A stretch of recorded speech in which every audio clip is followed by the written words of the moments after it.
चलिए, विजय कौशिक लगातार मुस्कुरा रहे हैं, तो विजय कौशिक पहले लिस्ट पर तो अपनी पहला प्रतिक्रिया दे दीजिए। कैसी दिख रही है ये लिस्ट? देखिए, चुनौती बन रही है आपके लिए या नहीं? नहीं, हमारे लिए कोई चुनौती नहीं है, पहली बात। दूसरी बात ये कि जब राहुल गांधी जी जाति की बात करते हैं और जातिगत जनगणना की बात करते हैं और प्रत्येक जाति को उनका हक देने की बात करते हैं, तो यही भाजपा के लोग उनको देशद्रोही, देश को बांटने वाला, देश को जातियों में बांटने वाला तमाम तरह का आरोप लगाते हैं। और अभी भाजपा प्रवक्ता ने अपनी शुरुआत कहां से की कि हमने इतने जाटों को, इतने पिछड़ों को, इतने फलानों को, इतनी बाकायदा जातियों का ब्यौरा दिया कि हमने इतने लोगों को टिकटें दी हैं। तो भाई, आप जाति में नहीं बांट रहे हैं क्या हरियाणा को? और इसी जातिवाद के नाम पर, जाट नॉन जाट के नाम पर आप 2 बार पहले हरियाणा को जला चुके हैं, हिंदू मुस्लिम के नाम पर हरियाणा को जला चुके हैं। तो आपका काम तो केवल बांटने और फायदा लेने की राजनीति तक सीमित रहा है। अरे भाई, आपने अपने विधायकों के क्षेत्र क्यों बदले? आपके पूर्व मुख्यमंत्री का क्षेत्र क्यों बदला? 9.5 साल के बाद आपको मुख्यमंत्री बदलने की क्या जरूरत आन पड़ी थी, अगर सब कुछ बढ़िया चल रहा था? सब कुछ बढ़िया। हकीकत यह है कि कुछ भी बढ़िया नहीं चल रहा था।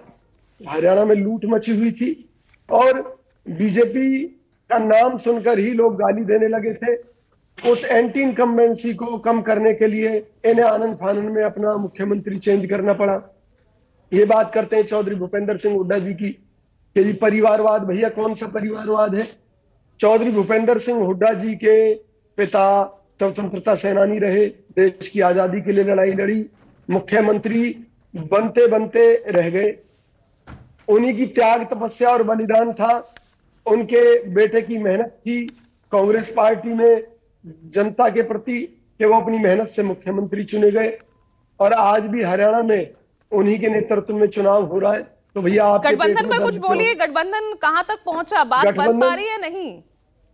गठबंधन फाइनल ही है और हमें उम्मीद है कि 4 या 5 सीटें हम आम आदमी पार्टी को देकर संतुष्ट कर लेंगे। और बात लगभग फाइनल है, क्योंकि हमारी जो लिस्ट लेट हुई है, हमारी लिस्ट भाजपा से पहले आ जानी थी, परसों ही जारी हो जानी थी, लेकिन ये जो डिले हुई, ये गठबंधन की भूमिका के चलते हुई। और बातें हुई उसमें कौन सी सीट उन्हें दी जानी है, क्या होना है, ये सब अंतिम दौर की बातें हो चुकी हैं। और हमें उम्मीद है कि आज तो क्या फॉर्मूला रहने वाला है? क्या फॉर्मूला रहने वाला है? 10 सीटों की डिमांड कर रहे हैं ना आम आदमी पार्टी। देखिए, फॉर्मूला एक बड़ा सीधा सा है।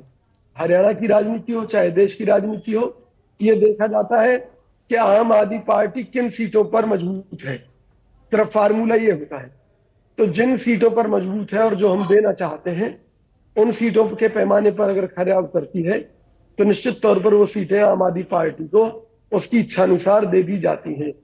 सीटें खराब करने के लिए नहीं होती, क्योंकि अगर हम कैंडिडेट हल्के खड़े करेंगे आम आदमी पार्टी की तरफ से, तो वो कांग्रेस का ही नुकसान है। और देश में एक मैसेज भी जा रहा है इस गठबंधन से कि भाई, राष्ट्रीय स्तर पर देखिए, हमारी मोदी जी से कोई लड़ाई नहीं है। हमारी मोदी सरकार की नीतियों के खिलाफ लड़ाई है। बेरोजगारी चरम पर है, महंगाई चरम पर है, घोटाले चरम पर है। चाहे नमामि गंगे परियोजना घोटाला हो, 100 स्मार्ट सिटी का घोटाला हो। हरियाणा में भी क्या मुद्दे? फरीदाबाद को नरक सिटी बना दिया। सड़कों पर आप कैमरे लेकर जाइएगा, जगह जगह कूड़े के ढेर पड़े हैं। फरीदाबाद गुड़गांव रोड पर कूड़े के पहाड़ खड़े हो गए। हजारों करोड़ के घोटाले खुद बीजेपी सरकार ने माने हैं। एक बार इनके मनोहर लाल खट्टर आंसू बहा रहे थे जनता के सामने कि मैं फरीदाबाद के लिए हजारों करोड़ भेजता हूं, कहां चले जाते हैं पता ही नहीं चलता। तो जिस प्रदेश में भाजपा के नेताओं की ये स्थिति हो कि धड़ाधड़ घोटाले हो रहे हो और वो ये बताने की स्थिति में ना हो। प्रॉपर्टी आईडी का घोटाला बहुत बड़ा घोटाला है। लोगों से 1-1 लाख रुपए प्रति घर लूटे गए हैं, इससे बड़ी क्या डकैती होगी? तो लोग पूरी तरह से त्रस्त है। चौधरी भूपेंद्र सिंह हुड्डा जी का 10 साल का शासन लोगों ने देखा है, इसलिए उनके नाम पर एक विश्वास है हरियाणा की जनता को। इसलिए उनके नेतृत्व में पार्टी जिन भी प्रत्याशियों को टिकट देने जा रही है, निश्चित तौर पर लेकिन आपके जो स्थानीय नेतृत्व है, क्या वो इस पक्ष में है गठबंधन को लेकर? क्योंकि इसी तरह की जो स्थितियां थी वो दिल्ली में भी नजर आई थी ना, जब स्थानीय नेतृत्व खुश नहीं था, फिर भी गठबंधन बना, लेकिन हुआ क्या? आपकी बात बिल्कुल सही है, मैं आपकी बात से सहमत हूं। मैं कांग्रेस पार्टी की तरफ से आपको ये बताना चाहता हूं कि हरियाणा कांग्रेस का मत इस मामले में ये था कि गठबंधन किसी से भी ना किया जाए।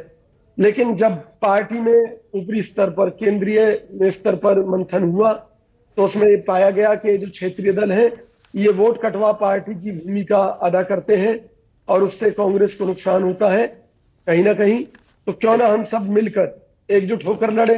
तो निश्चित तौर पर जो बीजेपी की मंशा रहती है हमेशा, बीजेपी कह रही है आपको अपनी कमजोरी का पता लग गया इसलिए अब गठबंधन करना पड़ रहा है, मजबूरी हो गई है आपकी। मेरी बात सुनिए, हमारी कोई कमजोरी नहीं है।